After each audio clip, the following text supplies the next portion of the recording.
लुधियाना का एक जिद्दी लड़का जिसको भारत के लिए कुछ इम्पैक्टफुल करना था, जिसने जेई में 23 रैंक के साथ आईआईटी बॉम्बे सीएसई में एडमिशन लिया। इस जिद्दी लड़के ने अपने माइक्रोसॉफ्ट की लाखों की जॉब छोड़ के भारत के लिए कुछ बनाने का फैसला किया।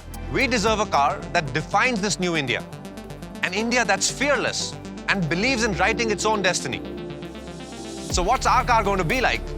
हाँ, हम बात कर रहे हैं ओला के सीईओ भाविश अग्रवाल की, जिन्होंने भारत के मोबिलिटी सेक्टर को रिवोल्यूशनाइज करके रख दिया और अब उनका लक्ष्य यह है कि भारत को ईवी सेक्टर यानी इलेक्ट्रिक व्हीकल सेक्टर में भी सुपर पावर बनाया जाए। 15 अगस्त 2022 भारत के इंडिपेंडेंस डे पर ओला इलेक्ट्रिक और भाविश अग्रवाल ने बहुत सारे अनाउंसमेंट किए, जिससे भारत में मिशन इलेक्ट्रिक को रफ्तार मिली। ओला इलेक्ट्रिक ने 15 अगस्त को ओला S1 को री इंट्रोड्यूस किया। इसके साथ साथ भाविश अग्रवाल ने ओला इलेक्ट्रिक की ईवी फैक्ट्री भी दिखाई, जो कि दुनिया में सबसे बड़ी टू व्हीलर फैक्ट्री है। इसके साथ साथ भाविश अग्रवाल ने ओला के ही लैब्स में बने लिथियम बैटरी सेल्स के बारे में भी बताया और एक बहुत बड़ा अनाउंसमेंट भी किया। भाविश अग्रवाल ने दावा किया कि ओला इलेक्ट्रिक भारत के लिए फास्टेस्ट, स्पोर्टिएस्ट और रिलायबल इलेक्ट्रिक कार बनाने जा रहा है, जो कि 2024 में आएगी। सोचने वाली बात यह है, is Ola the next Tesla? और उससे भी बड़ी बात, क्या भविष्य है भारत का ईवी सेक्टर में और क्या चैलेंजेस भारत फेस करने वाला है ईवी सेक्टर में? इन सवालों का जवाब जानने के लिए वीडियो अंत तक देखें, जहां आपको बोनस क्लिप्स भी मिलेंगी। ईवी सेक्टर की बात करें तो भारत के लिए इस सेक्टर में काफी अपॉर्चुनिटीज हैं और काफी चैलेंजेस हैं। एक रिपोर्ट के अकॉर्डिंग 2025 तक ईवी सेक्टर की वैल्यू $475 बिलियन हो जाएगी। कोविड के बाद मोबिलिटी सेक्टर को एक नई रफ्तार मिली और अब इसमें इन्वेस्टर्स और इन्वेस्ट करना चाहते हैं। इसके साथ साथ लगातार इनोवेशन और टेक्नोलॉजी पर फोकस किया जा रहा है, जिससे इस सेक्टर को और एफिशिएंट बनाया जा सके।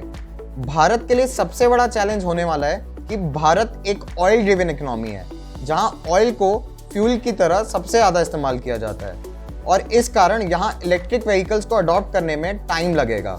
और उससे भी बड़ा चैलेंज उसका कॉस्ट और एफिशिएंसी नॉर्मल पेट्रोल और डीजल व्हीकल्स के बराबर लाना है। भारत में एवरेज कार का सेलिंग प्राइस अराउंड 15 से 20 लाख है और यूएसए में इलेक्ट्रिक कार का एवरेज कॉस्ट अराउंड 60 लाख है, जो कि इंडियन मार्केट के लिए काफी कॉस्टली है। इसलिए एक और चैलेंज ये है कि भारत कैसे इलेक्ट्रिक व्हीकल्स अपने ही देश में मैन्युफैक्चर करेगा। More than 2/3 of EV manufacturing factories USA, China या यूरोप में है। ओला इलेक्ट्रिक कोशिश कर रहा है कि इस प्रॉब्लम को दूर किया जाए। ओला ऑलरेडी दुनिया की सबसे बड़ी टू व्हीलर ईवी फैक्ट्री बना चुका है और अब वो इस टू व्हीलर फैक्ट्री को एक्सपैंड करके ईवी हब बनाना चाहता है। और इसके साथ साथ अब उनका फोकस लिथियम आयन सेल्स को इंडिया में मैन्युफैक्चर करने का है।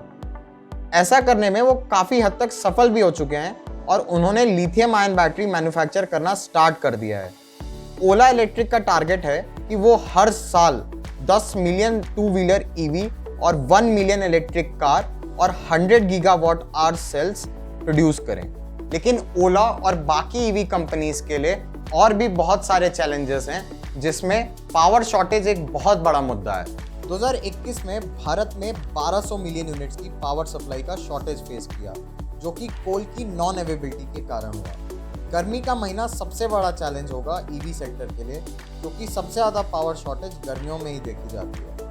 अगर भारत को ईवी सेक्टर में वर्ल्ड लीडर बनना है तो इस प्रॉब्लम को एड्रेस करना बहुत ज़रूरी है। एक और बड़ा चैलेंज है पब्लिक ईवी चार्जर्स का कम होना। भारत में अभी करीबन सिर्फ 2000 पब्लिक ईवी चार्जर्स हैं, जो कि टियर 1 मेट्रो सिटीज़ में ही हैं।